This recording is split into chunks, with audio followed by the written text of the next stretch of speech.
I want you to hit me as hard as you can.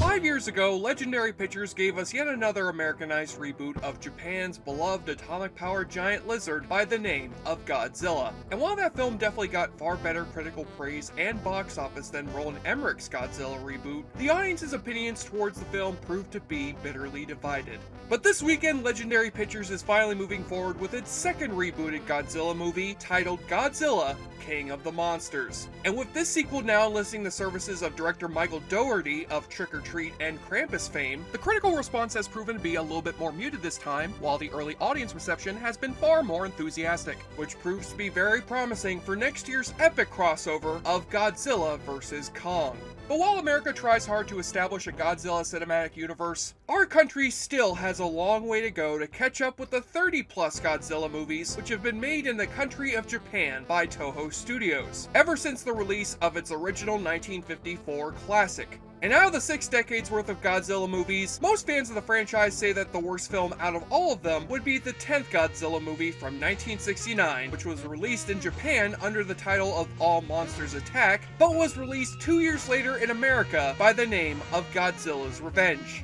Although Toho Studios had intended to end the Godzilla franchise for good with the release of Destroy All Monsters in 1968, they decided to keep the franchise going with another movie the very next year, in spite of the franchise's increasingly low box office, as the Godzilla movies were being outperformed by another giant green Japanese monster named Gamera, whose movies were more popular with the younger audience and cheaper to produce than Godzilla movies due to their extensive use of stock footage from previous installments. So this convinced Toho Studios to make the 10th Godzilla movie a far more kid-friendly Godzilla adventure, with the studio saving money on the monster fight scenes by reusing fight footage from the last few installments in the series. But despite having a Christmas holiday release to attract a younger audience, All Monsters Attack ended up being the first Godzilla movie to sell less than 2 million tickets at the Japanese box office. And its English dub release in America under the title of Godzilla's Revenge 2 years later did not manage to impress the critics. So now it's time for me to find for myself whether the Godzilla fans are correct in calling this installment the worst movie of the original series. I mean, this movie can't be that bad considering all the ridiculous enemies that Godzilla has fought over the years. He's gone up against Pee Wee Herman.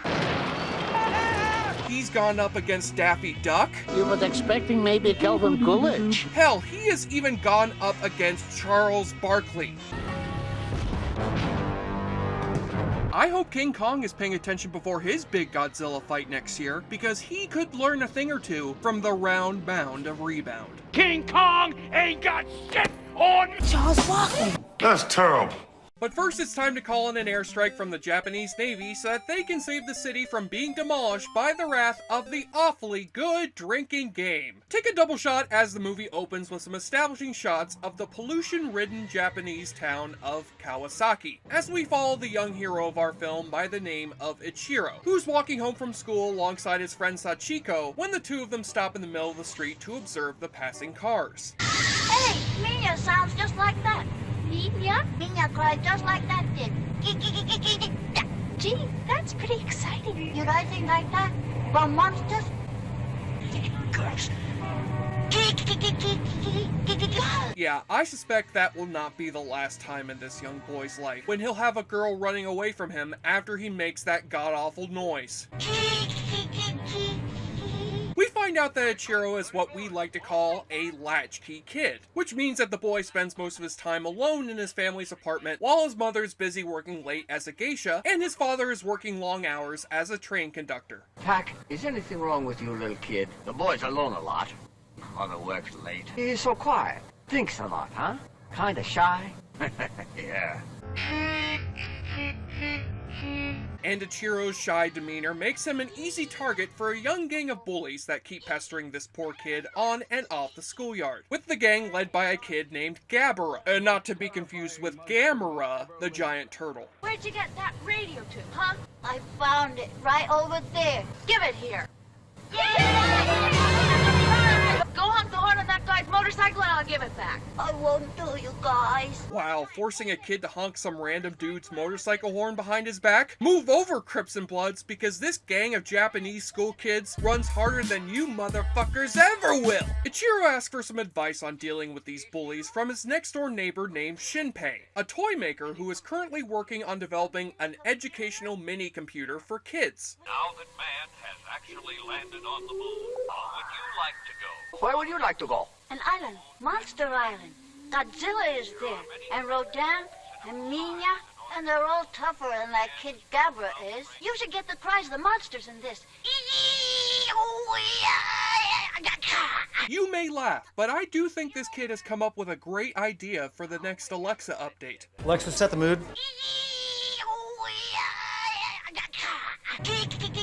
So now we watch as Ichiro uses his vivid imagination to provide an escape from his drab, parentless existence, as he daydreams about hopping on an airplane which is bound for Monster Island, with all the rest of the passengers on this imaginary plane suddenly disappearing in mid-air after the plane apparently makes a layover in the interdimensional portal from Stephen King's The Langoliers. It's here on Monster Island that little Ichiro finds all the giant monsters who were exiled away onto this island back in the previous movie so that they can no longer rampage through Tokyo.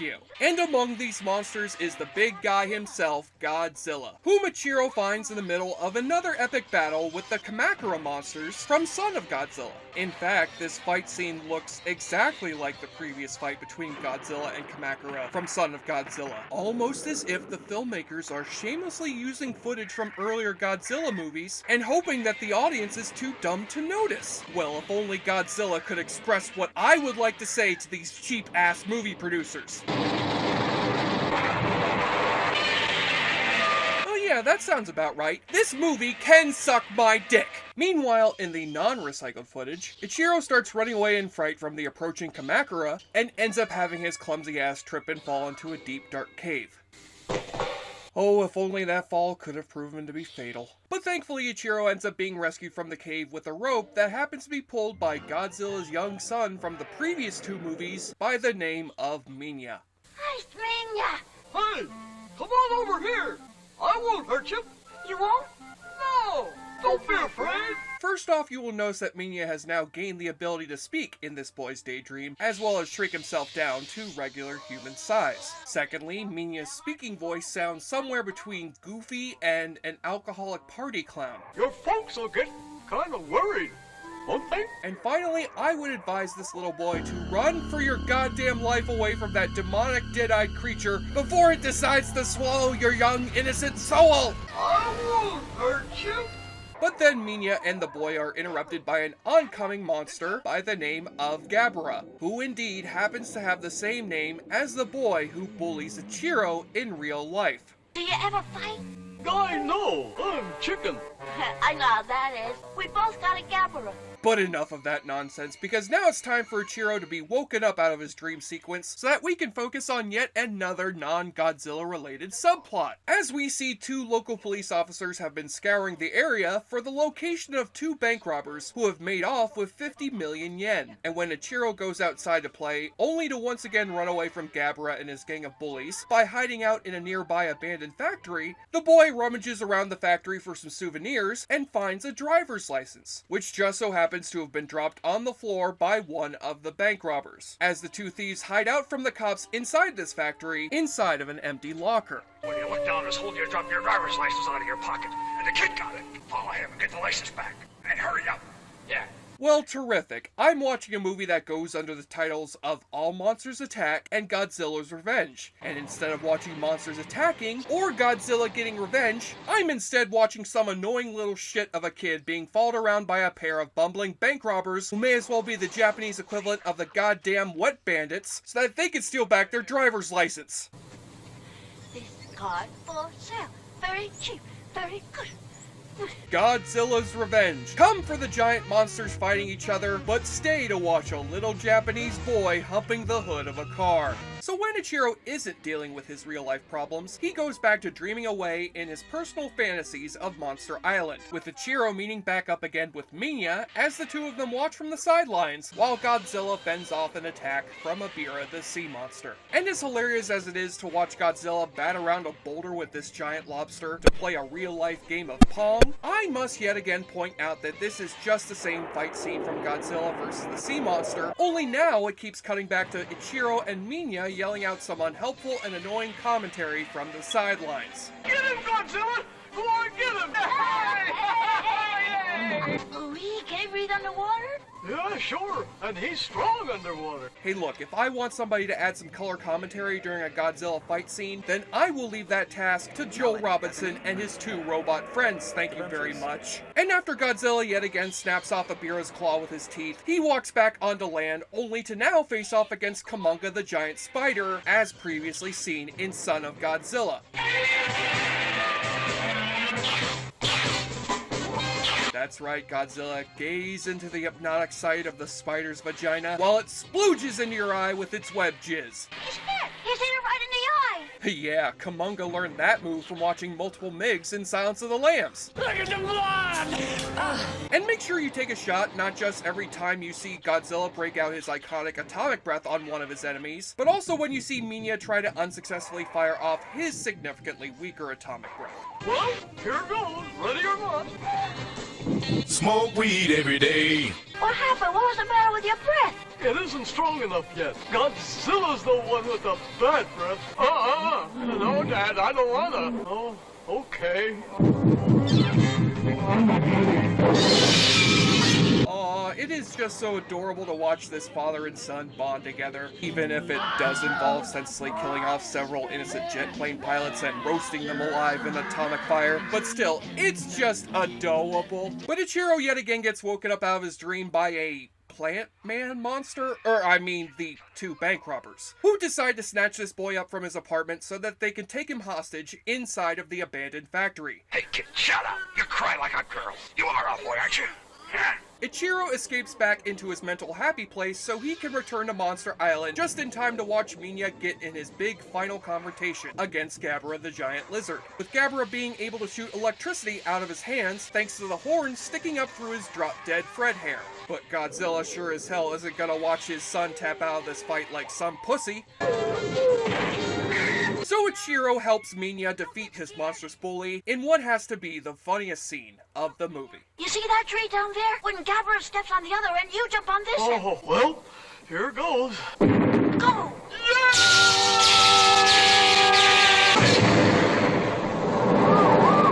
You know what, guys? I'm starting to think that this movie is just a little bit ridiculous.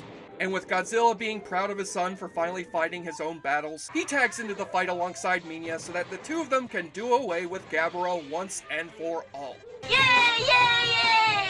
That Gabara has lost again. Go home, Gabara! You are a loser! You are a loser! Don't hurt me, Godzilla. I'm your friend. That's right, Godzilla. Pop that annoying little bastard into your mouth and chew him to death! Oh, right, I almost forgot it's just a dream. God damn it. So after an hour's worth of build-up, we finally find out how Ichiro's Godzilla-related dream sequences tie into his real-life adventures, as the boy tries to make a final escape from his two captors. Godzilla says we have to fight our own battles and not be cowards. Oh, and Godzilla also says to kill your parents. Bye! Now Ichiro is finally brave enough to take on these two thugs with all the fighting prowess he learned back on Monster Island. One of the thugs falls through a hole in the floor that Ichiro covers up with some newspaper. Wow, what a hole. And since Ichiro can't take down this other thug with atomic fire breath, he has to suffice with using a fire extinguisher instead. Aw, damn it, and here I was looking forward to watch this kid burn somebody alive. But even though Ichiro ends up outwitting the two thieves and leading them right into the hands of the police, he still has some unfinished business to attend to the very next day by using his newfound courage to finally take on Gabara and his gang of bullies. and no, the movie's DVD isn't skipping. This is actually how the final fight scene between Ichiro and Gabara has been edited, because it's the 60s and this is supposed to look psychedelic or some shit. I don't know. If this movie had any balls, it would have ended with Godzilla dropping in from Monster Island to finish this fight himself.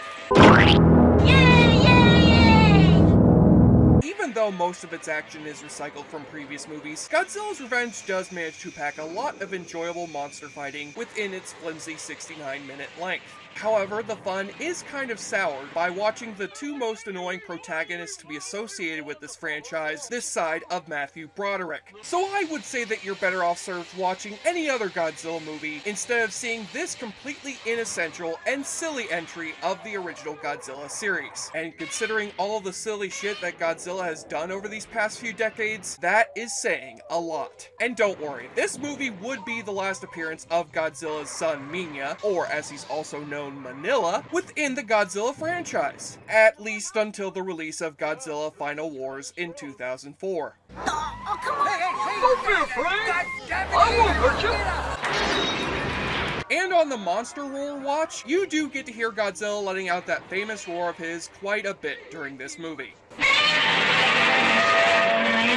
As for his son, Minya's roar sounds less like a giant monster and more like a donkey who's dying of heat stroke. But out of all the creatures who pop up in this movie, the most horrifying one has to be this toy that the two police officers come across inside of Shinpei's apartment. Support your local police! Support your local police! Ah yes, back in the late 60s, your kid's toy collection simply wasn't complete without including sentient white glove who ask you to support your local police. In fact, I heard through the rumor mill that the sentient white glove may just make a cameo appearance in the next Godzilla movie. Support your local police! Support your local police! On the enjoyableness continuum scale from Bull to Bruce, Godzilla's Revenge will end up giving anybody who watches it a big case of Montezuma's Revenge, and breathes out a fiery atomic blast of 4 out of 10. Oh no, there goes Tokyo, as well as the audience's interest. I'm Jesse Shade for JoBlo.com, and in case you folks were wondering when Legendary Pictures is gonna finally add Godzilla's son to their monsterverse, I'm sad to say that Minya is a little bit too busy these days to hang out with his dad again, ever since Warner Brothers hired him to replace Bill Skarsgård in their upcoming It sequel.